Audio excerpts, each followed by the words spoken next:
गुरु ब्रह्मा गुरु विष्णु गुरुर्देवो महेश्वरः गुरु साक्षात् परब्रह्म तस्मै श्री गुरवे नमः। सरस्वती ने स्वर दिया, गुरु ने दीन हो ज्ञान। मात पिता ने जन्म दिया, कर्म लिखे भगवान।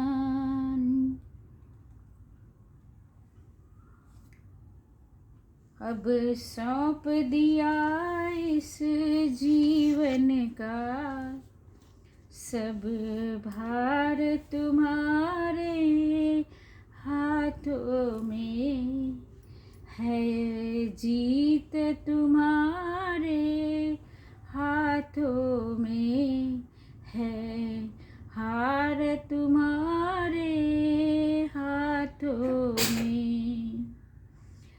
जग में मैं रहूं तो ऐसे रहूं जैसे जल में कमल का फूल खिले।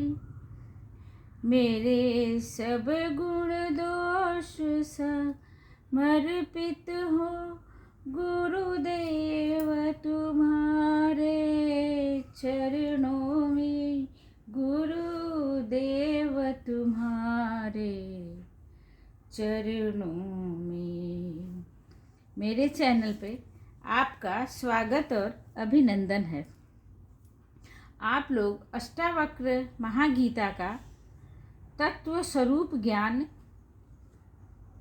नामक प्रकरण सुन रहे हैं। यह संवाद है अष्टावक्र महर्षि और राजा जनक के बीच में। सब दुखों का अंत है, ये वेदांत है। ये ग्रंथ हमारा अष्टावक्र गीता जो है ये वेदांत है। सब ग्रंथों का निचोड़ है इसमें, कि जहाँ हमें कुछ भी चीज को इकट्ठा नहीं करना पड़ता है और हम अपना आत्म साक्षात्कार, अपना आत्मबोध करते हैं।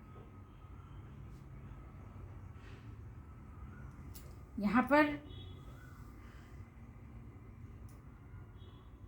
कमियों में भी हम अपने आत्मबोध का, आत्म साक्षात्कार कर सकते हैं। इसमें किसी तरीके का कुछ भी प्रयास नहीं करना है, बस छोड़ते जाना है।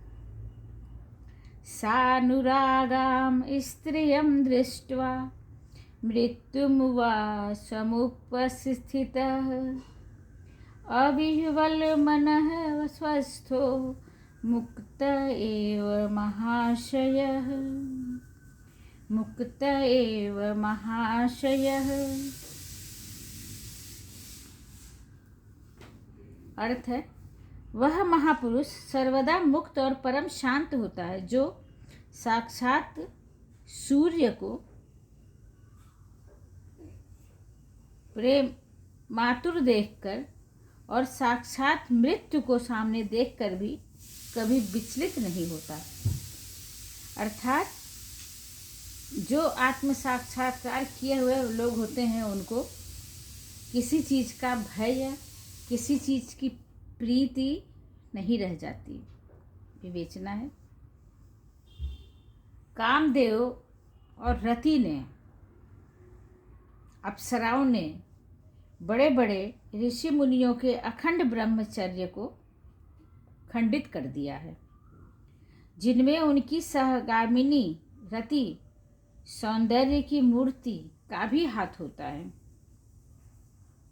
स्त्री सदैव ही जगत में पुरुष को लुभाने वाली रही है।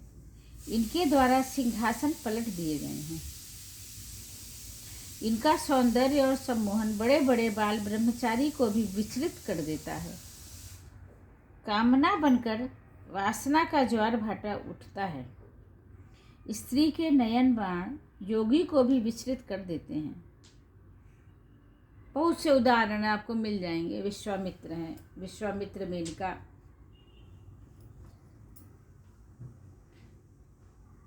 चरक ऋषि, च्यवन प्रयास, च्यवन ऋषि, बड़े बड़े लोग, बहुत से उदाहरण ऐसे मिलेंगे आपको। इसके लिए आपको थोड़ा सा अपने इतिहास को या कोई ग्रंथ को पढ़ना पड़ेगा, पुराणों को पढ़ना पड़ेगा। साधारण सांसारिक की तो बात ही क्या है। ऐसे ही मृत्यु के भय से कौन मुक्त है। शेर सामने आ जाए तो शेर खाए या ना खाए, पर भय के कारण हार्ट अटैक हो जाएगा। सांप आ जाए, सांप काटे या ना काटे, लेकिन उसके कारण क्या हो जाएगा, पहले ही हार्ट अटैक हो जाएगा। तो मृत्यु को सामने देखकर वज्र देह भी कांप जाती है। हृदय का रक्तचाप, ब्लड प्रेशर उच्च हो जाता है या श्रिंक कर जाता है।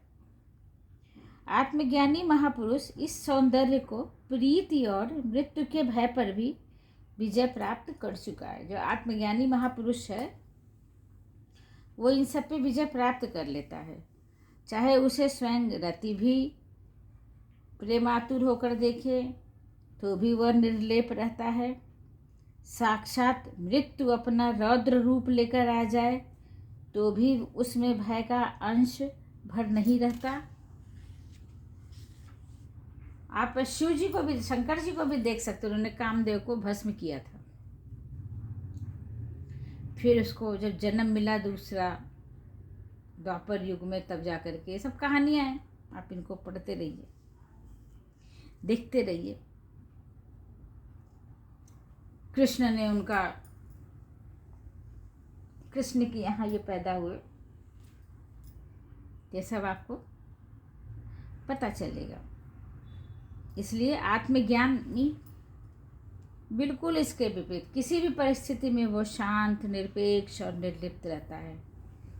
सभी सांसारिक विषयों के प्रति वो उदासीन हो जाता है, उदासीन रहता है। वो आत्म केंद्रित होता चला जाता है।